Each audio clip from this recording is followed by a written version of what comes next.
let's talk about my experience with Persona. Now, I hadn't played a Persona game until 2017, and it is now one of my favorite game series of all time. Between Zelda, Garry's Mod, and other games I was preoccupied with, I was convinced that I wouldn't like Persona, as it seemed like another JRPG that I would attempt to play and dislike heavily.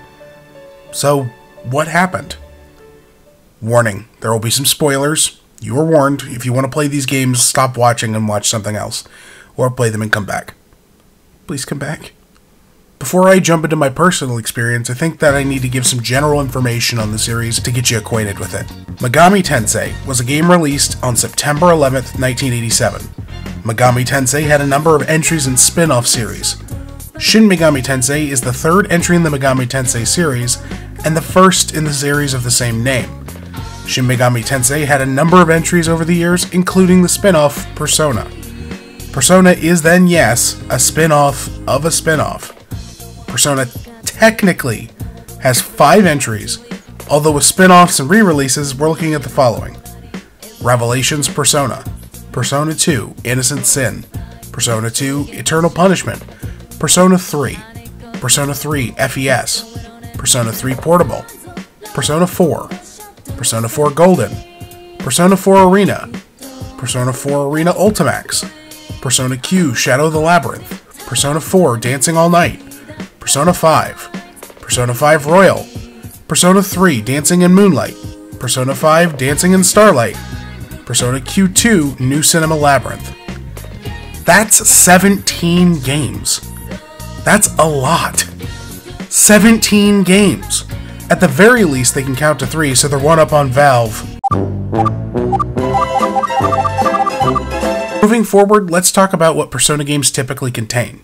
It's important to note that I'm mostly going to be focusing on the latter 3 games, Persona 3, 4, and 5, and even then mostly 4 and 5. Don't worry, I didn't forget about you, Tetsuya and Maya. Fuck you, Boy Theory. Fuck you, you're dead to me. Dead. I said dead, dead, dead, dead. You're a high schooler at a new high school trying to live your frickin' life. But all is not well and you experience supernatural happenings, blah blah blah. Long story short, you're the chosen one with the power to summon your true self, a physical manifestation of your psyche known as Persona. Each character in the story is represented by an arcana, including the protagonist, although the protagonist is always the wild card, able to switch between personas. Each persona also belongs to an arcana. Social links are extra skills, EXP boosts, buffs, moves, and added bonuses and rewards that you receive from hanging out with your buds. And while yes, these things are optional, take this piece of advice, come in real close. Closer. Closer. God damn it, I said closer. Do them. There's no legitimate reason not to do these things other than, I don't wanna. And even then, you're just making the game harder on yourself. So, yay for you? So what is the purpose of the personas? Well, while you may be a high schooler by day, you're a Teenage Mutant Ninja Turtle by night. And by that I mean you fight the bad guys in dungeons. Dungeon crawling. Turn-based combat, objective-based missions, fetch quests, and more, all standard fare for Persona games. Then there's fusions. You can fuse personas together to create stronger and stronger personas, and ultimately make Satan. I shit you not, that is not a joke. That is legitimate. You, as a high schooler, can go to an alternate dimension, and give it enough time, you can summon Satan. Yeah, this game's great. So, wait a minute, Zed. You told us that you like this game. That this is one of the best game series of all time. That you... Yeah, I know. And here's the thing. I don't typically like turn-based combat. I don't typically like extra things that you have to do just to survive. I don't typically like having extra steps to make things more difficult. And I certainly don't typically like an overblown chosen hero story pawned off as something completely unique. These things I've mentioned so far, these are all legitimate gripes. That's okay. That's just it. It's not just a chosen hero story.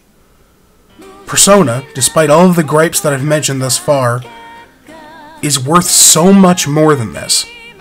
Because while I typically don't like these elements in games, Persona does it in a way that doesn't feel like chores. Most of the time. Remember when I said just do the social link tasks? It sounds like I phrased it in a way that goes, you can do them and get good stuff, or not and don't. But that removes a lot of the personal choice from the playthrough. The thing is, when you get into the game and genuinely lift the, ugh, not another Japanese RPG from your mind for just a little bit, you find yourself attached. The story is so incredibly well written and well acted, with a couple of outliers, that you want to do the things. You want to go to Junes. You want to hang out with Nanako. You want to spend time with Chie. You want to connect to Makoto and Ryuji and Akihiko and Yukari and Kanji and Naoto and An and Haru. You cry when Nanako gets hurt. You cry when pain is felt, and you empathize with every hardship felt by your friends. For a little bit, while you control your character, the interactions and feelings you have are as genuine as they would be for your real-life friends. Persona talks about a lot of terrible things. To name a few, depression, suicide, abuse, sexual harassment, loneliness, gaslighting, death, of course loss, and more. Things that you feel deeply bad about. Things that you wouldn't want to happen to your friends or family. Things you wouldn't want to happen to anyone. And you have to face those things in Persona. You have to face how you react to those things.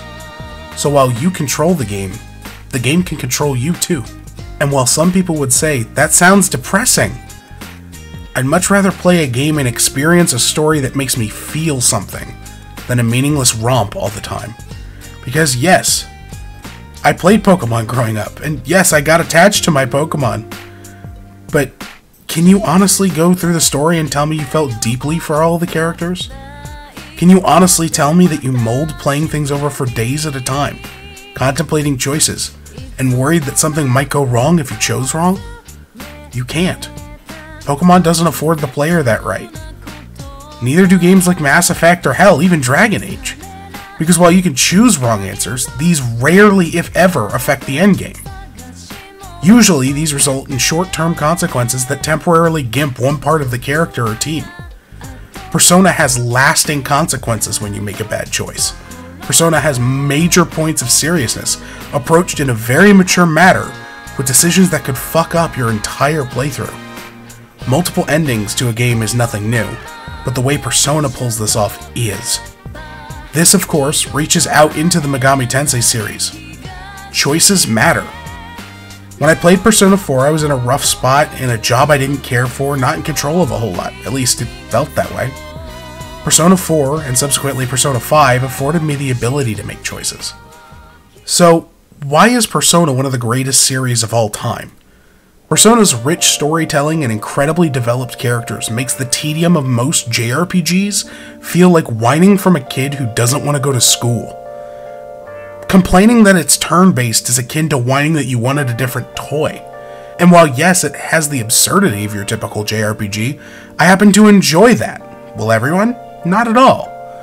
But demonizing Megami Tensei, Persona, and the like because, quote, they're JRPGs with turn-based combat, does not only a disservice to the series an absolutely beautiful story, characters, unique personas, but to yourself. That's what I did. But after constant recommendations from my wife, hi Chelsea, to just try it, I found out I really enjoyed it. I finished Persona 4 and 5, and I'm currently playing through 2 and 3. Oh yeah, that's another thing. While they are numerically numbered, as they're multiple entries in the same series, the stories don't overlap, except for the crossover spin-off Persona Q and Q2. This too is also a stupid thing to hate on because they don't go in order. And I love the games. Sometimes I have to take a break, step back, and think. And that's okay. Sometimes you fall in love with games you never thought you'd enjoy. And that's okay. Sometimes you're wrong about some things. And that's okay. Sometimes setting aside your ego for just a little while and being open might just change your outlook. You might just face your true self. And that's okay. Thanks for watching.